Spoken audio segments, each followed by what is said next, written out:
கதையை கேளுங்க ஃப்ரெண்ட்ஸ். பிடிச்சிருந்தா தயவு செஞ்சு லைக் பண்ணுங்கள். ப்ளீஸ் ப்ளீஸ் சப்ஸ்கிரைப் பண்ண மறக்காதீங்க.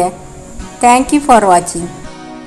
முன்னொரு காலத்தில் ஒரு காட்டில் முனிவர் ஒருவரின் குடிசை இருந்தது. அதன் அருகே ஒரு சின்ன மலை இருந்தது. அந்த மலையின் அருகே உள்ள ஒரு துவாரத்தில் ஒரு சுண்டலி ஒன்று வாழ்ந்து வந்தது. அந்த காட்டில் பூனையின் நடமாட்டம் அதிகமாகவே இருந்தது.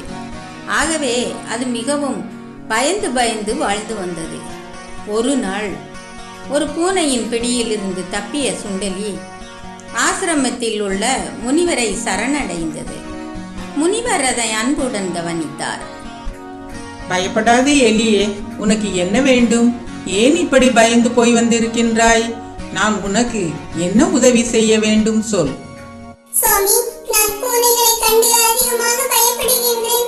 என்னையும் ஒரு பூனையாக மாற்றிவிட்டால் நான் பயப்பட வேண்டிய அவசியமே இல்லை. என்னை பூனையாக மாற்ற முடியுமா சுவாமி? என்றது சுண்டலி. முனிவர் சிட்டலியை பெரும் பூனையாக மாற்றினார். ஒரு மாதம் சென்றது. பூனை அவர் முன் வந்து நின்றது.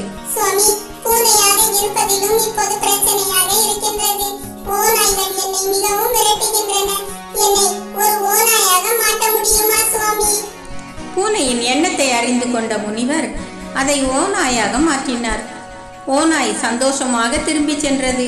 ஒரு முறை சென்றவுடன் மீண்டும் ஓநாய் திரும்பி வந்து முனிவரை சரணடைந்தது. சுவாமியும் எலியை கரடி, ஓநாய், சிங்கம் என்று ஒவ்வொன்றாக மாற்றினார். ஆனாலும் எலி தன் குணத்தை மாற்றவே இல்லை. கடைசியாக சிங்கத்தை அரசராக்கினார். அதன்பின் 2-3 மாதங்கள் வரை அரசன் முனிவரை பார்க்க வரவே இல்லை. 6 மாதத்திற்கு பின் அரசன் கிழிந்த துணிமணிகளுடன் வந்து முனிவரை பார்த்தார். என்னவாயிற்று உனக்கு? எதிரி நாட்டு அரசன் போர் தொடுத்தான்.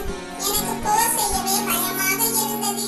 இருப்பினும் என் சார்பாக எல்லோரும் போர் புரிந்தனர். கடைசியில் எதிரிகள் அரண்மனைக்குள் புகுந்து என்னை கைது செய்தனர். பாதாள சிறையில் அடைத்தனர்.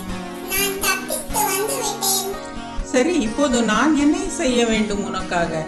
எதிரியுடன் போய் போராட வேண்டுமா என்றார் முனிவர்.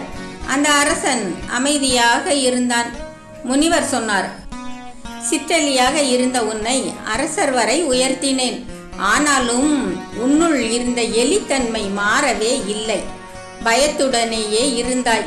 இனி நான் உனக்கு உதவுவதற்காக எது செய்தாலும் அது உனக்கு உதவவே உதவாது. இதுவரை எலியின் மனதையே நீ பெற்றிருக்கின்றாய். இனியும் நீ எலியாக இருப்பதே நல்லது.